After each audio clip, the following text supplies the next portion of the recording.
کہ میرے مالک نے اس امت پر یہ فیضان فرمایا کہ اس کا قرآن بھی محفوظ ہے اور نبی پاک صلی اللہ علیہ وسلم کا فرمان بھی محفوظ ہے، آپ کی اداؤں کے ساتھ محفوظ ہے۔ میں ایک آپ کو مثال دیتا ہوں، اگر ہمارے نبی پاک صلی اللہ تعالی علیہ وسلم کے چلنے کا انداز کیا تھا، اگر ہمیں یہ معلوم نہ ہوتا تو کیا فرق تھا؟ کوئی جنت جہنم کا مسئلہ تو نہیں ہے نا، لیکن میں قربان جاؤں ان صحابہ پر اور ان کے شاگردوں پر، ان کے اگلے شاگردوں پر، یہاں تک کہ جنہوں نے میرے نبی کی چال بھی ہم تک پہنچائی۔ میں آپ کو ترجمہ بتا دیں، یمشی تکفیاً ویقارب الخطا، آپ تھوڑا کندھے جھکا کے چلتے تھے اور پاؤں چھوٹے رکھتے تھے، کھلا پاؤں نہیں، ایسے نہیں، قریب، پاؤں چھوٹا، کندھے جھکے ہوئے، گردن آگے تھوڑی، اور چال میں تیزی، اتنی تیزی تھی کہ صحابہ کو ساتھ دوڑنا پڑتا تھا۔ آپ چونکہ آپ کے نیچے زمین سکڑتی تھی تو آپ ایسے چلتے تھے اور وہ پیچھے بھاگتے تھے۔ آپ کے دیکھنے کا ہمیں انداز معلوم نہ ہو تو کیا فرق ہے؟ لیکن میں قربان جاؤں جو کہہ رہے ہیں جل نظرہ الملاحظ، اب یوں دیکھتے تھے، یوں ایسے نہیں دیکھتے تھے حیا کی وجہ سے، بلکہ یوں دیکھتے۔ کبھی کبھی ایسے ہوتا تو پھر ایسی تجلیات اور آنکھوں سے نور نکلتا کہ سارے صحابہ یوں ہو جاتے۔ صرف دو آدمی آپ کو دیکھ سکتے تھے، صرف دو، ایک ابو بکر اور ایک عمر، بس۔ یضحکان الیہ ویضحک الیہما، دونوں آپ کو دیکھ کے مسکراتے اور اپن کو دیکھ کے مسکراتے، باقی کوئی آپ کو آنکھوں میں آنکھیں ڈال کے دیکھ نہیں سکتا تھا، چلے آپ کی نظر شرم و حیا ایسے تھی۔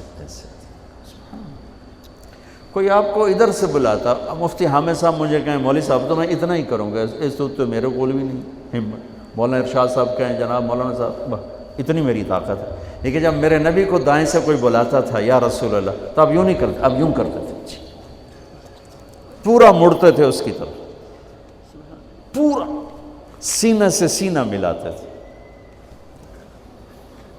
ادھر سے کسی نے کہا یا رسول اللہ، تو اب یوں نہیں کرتے، اب یوں کرتے تھے پورا۔ میں قربان جاؤں، اس موبائل نے کتنی بد اخلاقی پھیلائی ہے کہ ایک آدمی بات کر رہا وہ موبائل دیکھ رہا، اور خاص طور پر والدین سے کہہ رہا ہوں، اب چھوٹا بچہ آئے اور اسے تم نے توجہ نہ دی، یہ گھروں میں 99.9% بلکہ 100% ہو رہا ہے، فون پہ لگے ہوئے، چھوٹا معصوم بچہ ماں سے بات کر وہ فون پہ لگی ہوئی، ہاں ہاں بول کیا نا، سن دی پئیاں بھوک نہیں۔ آپ نے ذبح کر دیا۔ عربی کا لفظ ہے توجہ فرمائیں، یہ لفظ عربی کا توجہ فرمائیں کا مطلب ہے، یہ توجہ کی تا ہٹاؤ تو نیچے سے وجہ نکلتا ہے، وجہ چہرے کو کہتے ہیں۔ توجہ فرمائیں کا مطلب ہے بوتھا شریف میرے آل کر، میری طرف چہرہ کر کے بات کر۔ میرے نبی جب کسی سے بات کرتے تھے سینہ بھی اس کو دیتے تھے، چہرہ بھی اس کو دیتے تھے۔ جب آپ غمگین ہوتے تھے کیا کرتے تھے؟ اب داڑھی پکڑ کے یوں بیٹھ جاتے تھے، یہاں ٹیک، اس کو نیچے اور یوں پکڑو، تھوڑی دیر کے بعد سر پہ ہاتھ پھیرتے اور پھر یوں فرماتے۔ یہ میرے نبی کے غم کی نشانی تھی، آپ کسی دکھ میں ہیں، کسی غم میں ہیں۔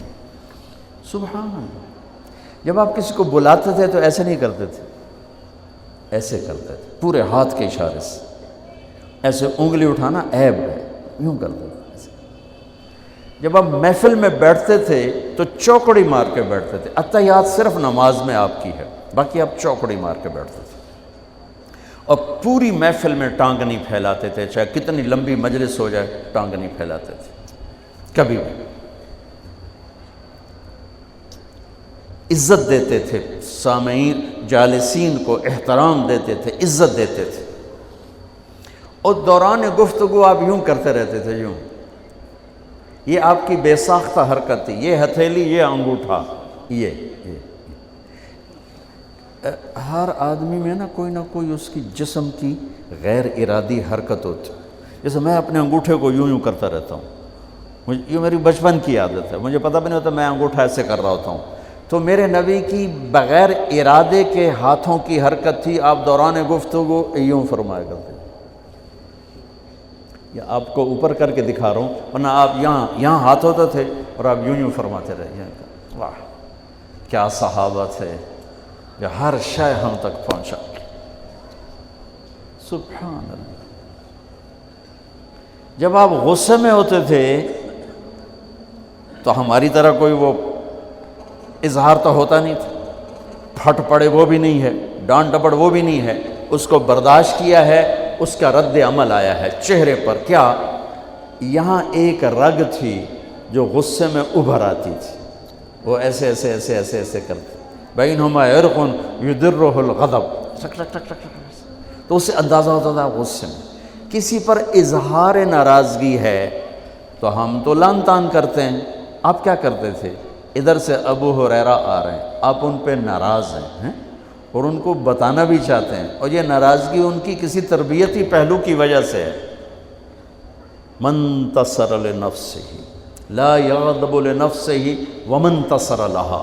ساری زندگی اپنی وجہ سے نہ کسی پہ ناراض ہوئے نہ کسی کی ڈانٹ ڈپٹ کی. تو جب ادھر سے آ رہا ہے نا ابو ہریرہ اور آپ ان کو اظہار ناراضگی فرمانا چاہتے ہیں تو یوں دیکھا اور ساتھ ہی یوں ہو جاتے تھے. بس ادھر سے انس آ رہے ہیں، آپ ان پہ ناراض ہیں، دیکھتے ہی آپ یوں ہو جاتے تھے. بس یہ اتنا تھا میرے نبی کی ناراضگی کا اظہار کہ آپ لگتا ہے ناراض ناراض. جب آپ خوش ہوتے تھے تو یہ جگہ گلابی ہو جاتی. پہلے بہت خوبصورت رنگ تھا گلابی، لیکن یہ اور زیادہ چمکنے لگتے، اس میں سے نور نکلنے لگتا تھا. اتنی چھوٹی چھوٹی بات، میرے نبی کی کوئی بات چھوٹی نہیں ہے، لیکن جیسے فرض اور ہے، فرض کفایہ اور ہے، واجب اور ہے، سنت موقدہ سنت، یہ ساری ایسے ہی میرے نبی کا ہر عمل عظیم الشان ہے کہ ہر عمل جنت میں لے جانے کا اور اللہ کی رضا کا ذریعہ ہے. تو چھوٹا تو کوئی نہیں، آپس میں تقابل کے. یعنی یہ میں وہ چیزیں آپ کو بتا رہا ہوں جن کا جنت اور جہنم سے تعلق نہیں، عشق سے تعلق، محبت سے تعلق. ہماری جماعت گئی حافظ آباد، وہاں میں وکلا میں بیان کر رہا تھا. علاقے کے بہت بڑے ذمہ دار آئے ہوئے تھے. کسی کام تو انہیں دیکھا تو ساری عدالتیں خالی. تو ان کا کیا ہوا کہ یہ تبلیغ والوں کا عالم آیا ہوا ہے، اس میں سارے چلے گئے ہیں. تو اس نے وہ پہلے تو بیٹھا رہا، پھر وہ جو جج کا ریڈر تھا انہوں نے کہا چودھری صاحب ایتھے ویلے بیٹھے ہو اور جا کے گل سن لو. وہ ذرا تبلیغ کو اچھا نہیں سمجھتے تھے، ان کا چلو ویلا بیٹھا سن لو. وہ آگے میں اس وقت اللہ کے نبی کے جانور بتا رہا تھا کہ میرے نبی کی 9 بکریاں تھیں، ان کے نام عجوہ، سقیہ، برکہ، ورثہ، زمزم، اطلال، اطراف، غیثہ، قمرہ. 9 بکریاں، 10واں بکرا یم، اور اس میں قمرہ آپ کی زندگی میں مر گئی. یہ احسان عظیم ہے ان ہستیوں کا جو واقعی اس قابل تھے کہ اللہ نے کہا رضی اللہ عنہ، جاؤ میں راضی ہو گیا، جو مرضی کرو میں راضی ہو گیا. سبحان اللہ. واہ. اور آپ کے اونٹ تھے 2 عسکر اور ثعلب، اور آپ کے خچر تھے عفیر اور دلدر اور فضہ، اور آپ کے پاس گدھے تھے 2 عفیر اور یعفور، اور آپ کی اونٹنیاں تھیں عذبہ، جدعا، شہبہ، قصوہ، اور آپ کے گھوڑے تھے لزاز، تراز، لحیف، سجل، سکب، صبحہ، ورد، یعصوب، یعبوب. یہ آپ کے گھوڑوں کے نام. ایک گھوڑے کا نام تھا ورد. کیوں تھا؟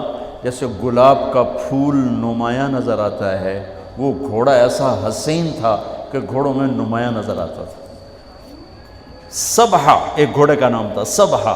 صبحہ تیرنے کو کہتے ہیں، ان لک فی النہار صبحا طویلا. اس گھوڑے کا نام صبحہ کیوں تھا؟ جب وہ دوڑتا تھا تو لگتا تھا جیسے پانی تیرتا جا رہا. خیر میں پھر لمبا چلا گیا. وہ جو تھے نا چودھری صاحب، وہ بیان سن رہے تھے. وہ گئے واپس گاؤں. تو اپنے امام کو بلایا، کہا مولانا صاحب ایک مسئلہ دسو کی اپنے نبی دی بکریاں دا نام کی ہے؟ وہ آکھن لگا یہ بھی کوئی مسئلہ ہے کہ ہے تے بھاویں نہیں، میں تو اج دس ساڑھے نبی دی بکریاں دا نام کی؟ اسا کہا مسئلہ ہی کوئی نہیں تو میں دساں کی؟ اسا کہا تو اج تک میں نو پٹی پڑھائی ہے کہ اے نبی نو نہیں مندے تے اے نبی دے گستاخ ہیں، میں ہونے انہاں دے مولوی دی تقریر سنی ہے وہ تا نبی دی بکریاں نو مندیں تو آنا نبی نو نہیں مندے، ہون تو جماعتاں نو روکیا میں تنو کھلے پھرے سا۔ پھر وہ ہماری جماعت پوری کو لے گیا اپنے گاؤں، نے 15-20 ہزار آدمی اکٹھا کیا، میرا بیان کروایا ہوا، کھانا ہوا۔ تو میں قربان جاؤں، آپ اسی سلسلے کی کڑی چل رہے جنہوں نے نبی کے علم کو لیا، آگے دیا، پھر آگے دیا، پھر آگے دیا۔